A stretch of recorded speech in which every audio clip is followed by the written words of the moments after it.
अस्सलाम वालेकुम जी, मैं हूं अदील राजा। आप देख रहे हैं मेरा यूट्यूब चैनल। सबसे पहले तो सब्सक्राइब ज़रूर कीजिएगा, अपना फीडबैक ज़रूर दीजिएगा। जनाबे वाला बहुत इंटरेस्टिंग खबरें हैं, शेयर करते चलेंगे आपको। अभी मैं थोड़ी देर पहले टॉपिक्स बताने से भी पहले मैं एक गधे टाउट को देख रहा था जो टीवी पे बैठकर बता रहा था कि हम जेन जी को बहुत ओवर एस्टिमेट करते हैं। इन्होंने कोई किताबें नहीं पढ़ी, इनका रीलें देख देख के ये जो है दानिश्वर बने हुए हैं और इनकलाब के बाद हमेशा तबाही आती है। एक कब्ज़ा ग्रुप की जगह दूसरा कब्ज़ा ग्रुप ले लेता है। जियो टीवी के प्रोग्राम रिपोर्टर में उमर चीमा साहब ये फरमा रहे थे। मैं आपको ये बताना चाहता हूँ कि उमर चीमा साहब पाकिस्तान के वाहिद झूठे सहाफ़ी हैं, सर्टिफाइड मुस्तनद, और भी बहुत सारे झूठे सहाफ़ी हैं, मुस्तनद अदालती सर्टिफाइड झूठे सहाफ़ी हैं जिनको अदालत ने झूठी खबर शाया करने पर जुर्माना भी किया था और माफ़ी मांगने का हुक्म भी किया था। उन्होंने माफ़ी भी मांगी थी, जिरका करके फिर जुर्माना माफ़ करवाया था उन साहब से। तो इनकी अकल और दानिश इतनी ही है कि इनको लगता है कि जेन जी जो है वो बेवकूफ़ और गधे हैं। ये फ्रांस में जब इनकलाब आया था तो वहाँ पर कौन सी रीलें चलती थी? जब ईरान में तख्ता उल्टा गया था शाह का तो वहाँ पर कौन सी रीलें चलती थी? इनकलाब हमेशा गरीब लोग ही लेके आते हैं और अशराफिया के ख़िलाफ़ लेकर आते हैं। खैर, इन लोगों को क्या पता, ये लोग टाउट लोगों का दिमाग नहीं चलता और आजकल गुस्सा भी करते हैं कि हमें टाउट ना कहो। अब टाउट को टाउट ना कहें तो क्या उनको अल्लामा इकबाल कहें? मुझे तो ये नहीं समझ आती। जनाबे वाला, एज़ वी स्पीक आज इमरान खान की एक नई बात गर्दिश कर रही है। इमरान खान साहब ने क्या फरमाया है उस पर बात करेंगे। क्या नई सियासी चाल आ रही है, इमरान खान क्या कह रहे हैं, ठीक है, उस पर बात करेंगे। साथ साथ बात करेंगे जनाब गंडापुर साहब का।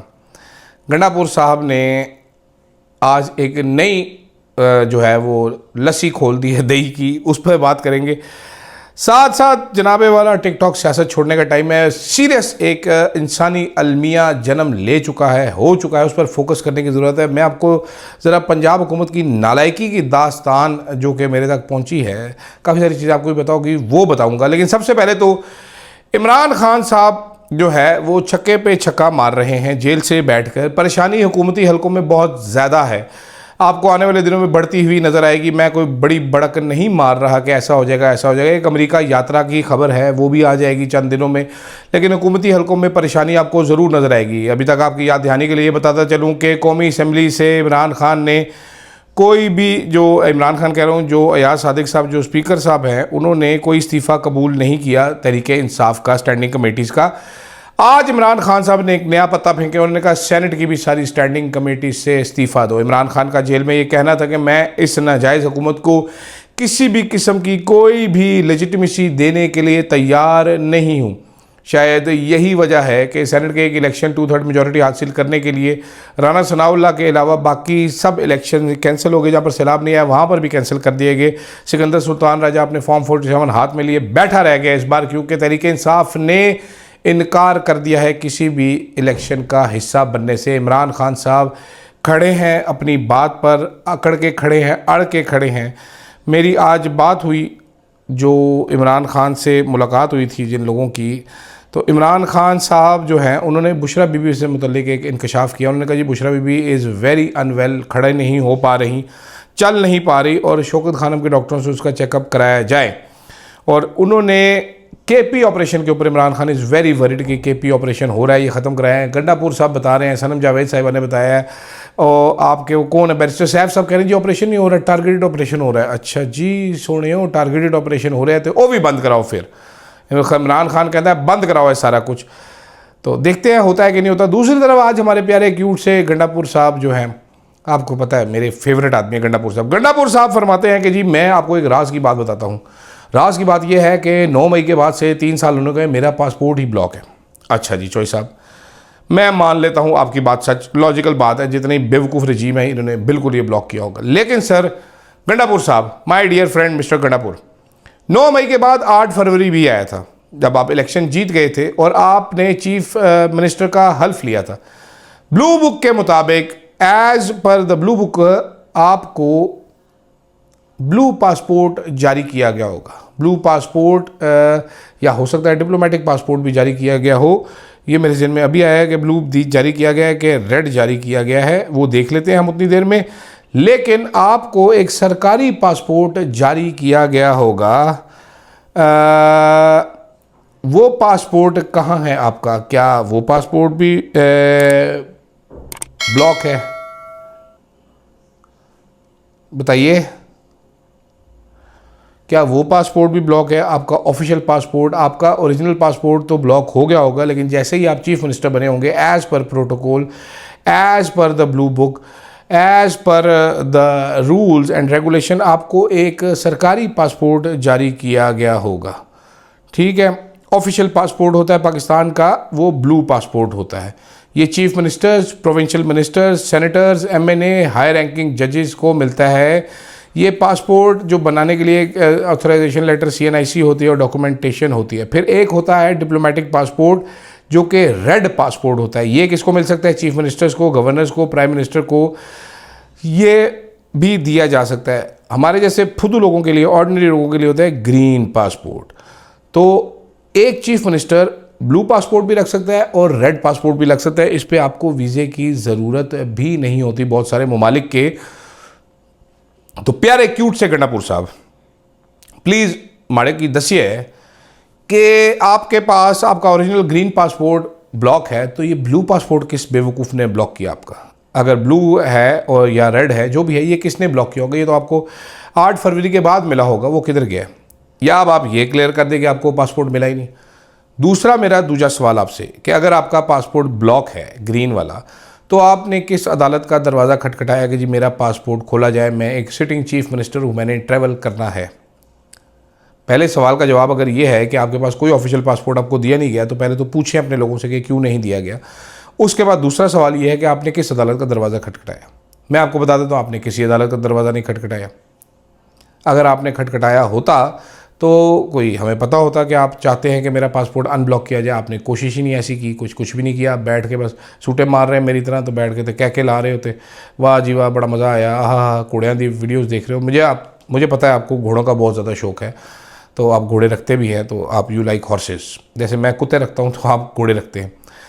तो तीसरी चीज़ जनाबे वाला, तीसरा मेरा सवाल आपसे ये है, एक मासूम सा फरिश्तों जैसा सवाल कि mister Gandapur, my dear cute Gandapur sahab, Mohsin Naqvi साहब के साथ आपकी जफ़ी पप्पी है, स्पीड डायल पे है, उनसे क्यों नहीं कहा कि मेरा पासपोर्ट अनब्लॉक करो?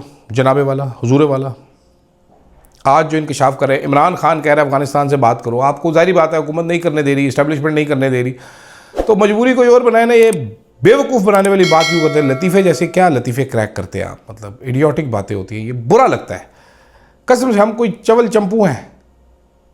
ऐसे मैं माइंड कर देता हूँ ऐसी बातों को। ये you are what you doing is you are trying to insult my intelligence. Don't do this please. हम सारे लोग बड़े तेज़ हैं, हम बड़े शाणे लोग हैं, हम बेवकूफ़ नहीं है इतने जितने आप हमें बेवकूफ़ समझे मत बनाएं। एक और मैडम भी है जो हमें बेवकूफ़ समझती है, madam chief minister madam milk honeys Maryam Nawaz साहिबा।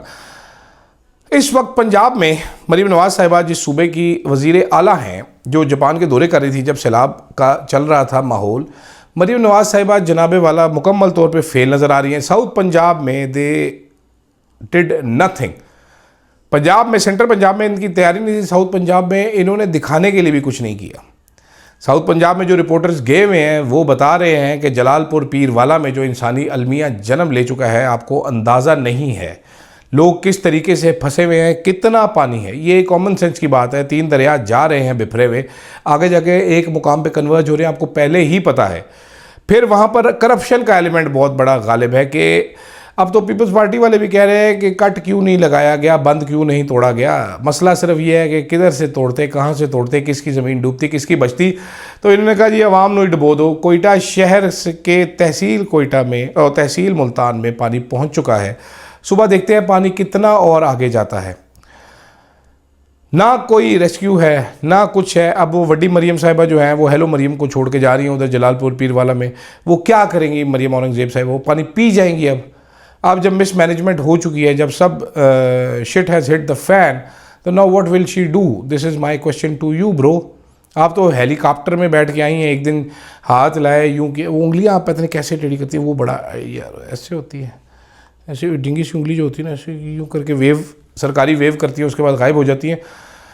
और इस इंसानी अलमिया जो अभी है, इसके बाद का जो फेज़ है वो हम सब के लिए एक अलमिया साबित होगा, क्योंकि इन्फ्लेशन जो है वो 15% जाने का इम्कान है। मैं नहीं कह रहा, डॉक्टर हफीज़ पाशा साहब माने हुए इकोनॉमिस्ट हैं, गुर्बत पे महंगाई पे काम करते हैं बहुत ज़्यादा, वो कह रहे हैं जनाबे वाला 7.5 इन्फ्लेशन अभी है, ये 15% पे जंप करेगी, आप देखते जाएं।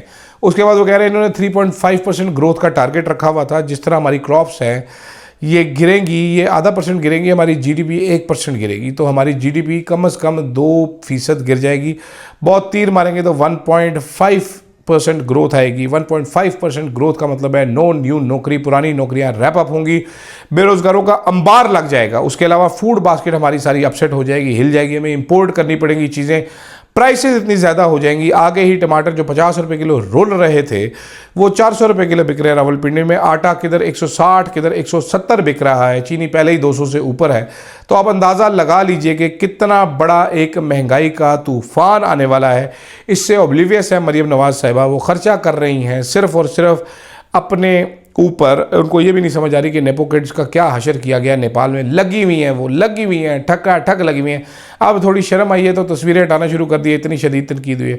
शहबाज शरीफ साहब दूसरी तरफ बैठ के बयानिया कमेटी बना रहे हैं, उसमें 1901 के सारे पाटे पुराने मौलवी डाल दिए कि जी ये बयानिया बनाएंगे। अब ज़रा आप अकल को हाथ मारे थोड़ा अपनी, आप अकल को टटोले अपनी, पीछे से किधर इधर पड़ी होगी, इधर ऐसे करके चपेट मारे, वो आगे की तरफ आए।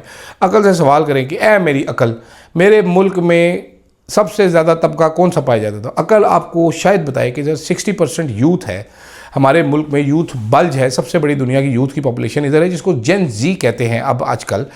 तो जेन जी जो है वो बड़ी हरामदी जनरेशन है, वो कोई आम जनरेशन नहीं है। वो ये पुराने पाटे मौलवियों वाली जनरेशन नहीं है, वो टिकटॉक वाली जनरेशन है, वो इंस्टाग्राम वाली जनरेशन है, वो ट्विटर वाली जनरेशन है। वो इन मौलवियों से बयानिया नहीं बनेगा। आपने इस मुल्क में के लिए बयानिया बनाना है, आपकी एज अ जमात आप बयानिया नहीं बना सके। 3 साल से आप एज अ हुकूमत फिट है मुँह किस्म का बयानिया नहीं बना सके। आपने करोड़ों अरबों रुपया खर्च करके देख लिया है। तो मेहरबानी करें सर, कौम के पैसे और टाइम मत ज़ाया करें। बयानिया शानिया उसके होते हैं जिसके साथ लोग होते हैं, लोग जिसकी सुनते हैं। आपको पता है लोग किसकी सुनते हैं। आप ये बयानिया भी इमरान खान के खिलाफ बनाना चाहेंगे तो मज़हब की आड़ लेके, इस्लामी टच दे के, चांस पे डांस मारने की कोशिश करेंगे और फिर आप बिस्ते होंगे। तो प्लीज़ ऐसा मत कीजिए। कोई मुल्क पे तवज्जो दीजिए, हमारे ऊपर बड़ा बुरा वक्त आने वाला है। बहुत सारे सफ़ेद पोश लोग मेरे जैसे सतह गुर्बत से नीचे चले जाएंगे। 50% plus poverty line Hafeez Pasha के एस्टिमेट्स हैं कि जाने लगी है। तारीख़ में पहली बार 78 ईयर्स में, 78 साल में पहली बार, यानी कि 12.5 करोड़ गरीब लोग होंगे। और पाकिस्तान में गुर्बत की डेफिनेशन वैसे हमने बड़ी लो रखी है। हमारे तो जो मिडिल क्लास है वो भी गरीब सा ही होता है बेचारा, शक्ल से भी मेरे जैसा गरीब ही लगता है।